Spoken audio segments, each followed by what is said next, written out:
borrador incluye el endurecimiento de penas por violaciones de orden público. La convocatoria de los movimientos sociales no se hace esperar. El llamado es a recorrer las principales avenidas del centro de Madrid este sábado. Los colectivos denuncian que de ser aprobada la norma se convertirá en una ley de represión a la ciudadanía. El ministro de Interior español, Jorge Fernández Díaz, la defiende, asegura que uno de sus principales objetivos es proteger a los policías de los civiles que protestan. Nuestra seguridad vial. Revisemos ahora los puntos que más controversia han generado. Protestas como esta al frente del Congreso serán multadas con 600.000 euros, con esa, si carecen de permiso. La medida también incluye Senado, parlamentos autonómicos y casas de funcionarios públicos. Retar, ofender o parodiar a un policía podrá sancionarse con 30.000 euros. También será una infracción grave el uso y la distribución de imágenes de los policías. En este caso, las multas van de 30.000 a 600.000 euros.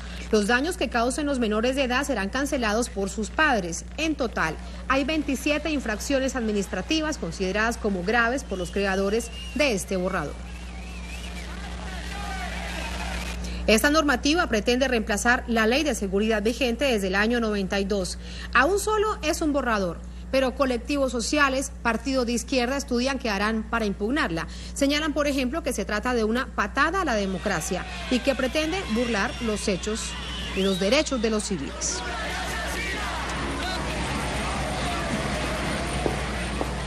De inmediato al análisis de este tema, aquí en nuestra sede en Caracas, en Venezuela, nos acompaña Íñigo Errejón, politólogo español, analista internacional, doctor en Ciencias Políticas de la Universidad Complutense de Madrid, la capital española. Bienvenido, Íñigo, gracias por estar de nuevo con nosotros. A vosotros, un placer. ¿Un proyecto de seguridad ciudadana y de libertades o precisamente una mordaza a esas libertades? ¿Cómo lo ve usted? Este proyecto llega cuando el gobierno español ha perdido, ha visto muy erosionada su capacidad de suscitar consenso en la sociedad. Es un gobierno al que cada vez menos españoles creen y que, por tanto, como puede convencer menos, lo que busca es asustar más. Ahora, ¿a quién se le ocurre en este momento?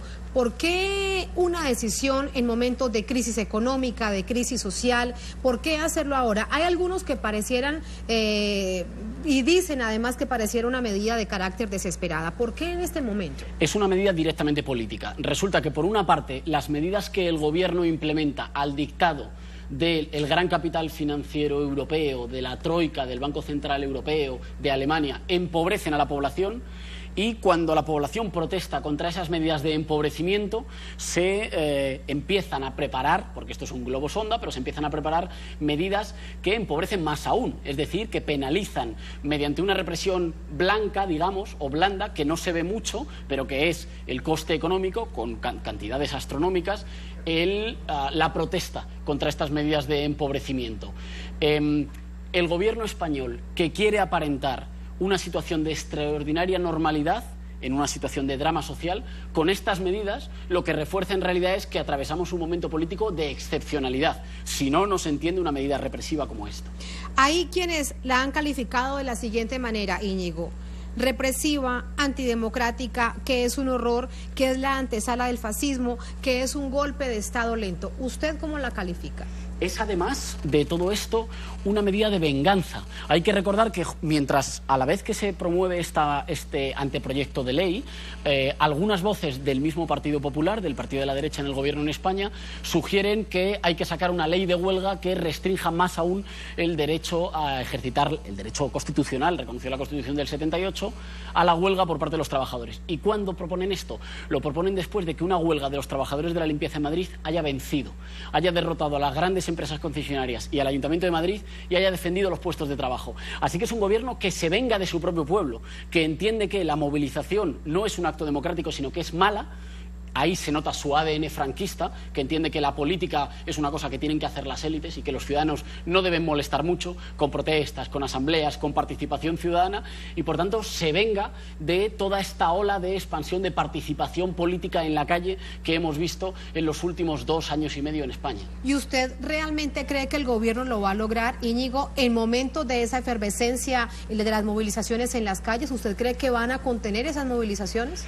Es complicado porque en realidad muchas de esas movilizaciones tienen más legitimidad que el gobierno.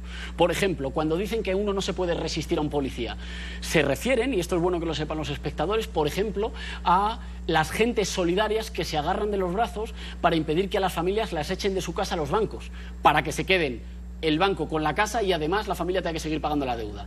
Es decir, intentan prohibir acciones de solidaridad como estas de frenar los desahucios que tienen mucha legitimidad en la sociedad española, más legitimidad de la que tiene el propio gobierno español. ¿Qué tendría que pasar para que no se convierta en una ley? Porque en este momento es un proyecto de ley. Bueno, es importante. El gobierno tiene mayoría absoluta en el Parlamento y la utilizará previsiblemente de nuevo como un rodillo para aprobar una ley en la que sabe que está fundamentalmente solo, que sabe que está contra el consenso amplio de la sociedad. Es importante en este sentido la movilización social y la disputa por contar e interpretar qué es esta ley. Imaginémonos. Lo digo porque España a menudo y el gobierno español se ha visto tentado, en particular hacia América Latina, de intentar dar lecciones de democracia. ¿Nos imaginamos que una ley como esta la quisiera sacar uno de los gobiernos populares latinoamericanos? ¿Nos imaginamos qué sucede si el gobierno boliviano, el gobierno ecuatoriano, el gobierno venezolano intenta sacar una ley como estas? Seguramente el gran oligopolio de las empresas de los medios de comunicación y los estados del norte dirían que es una ley predictatorial.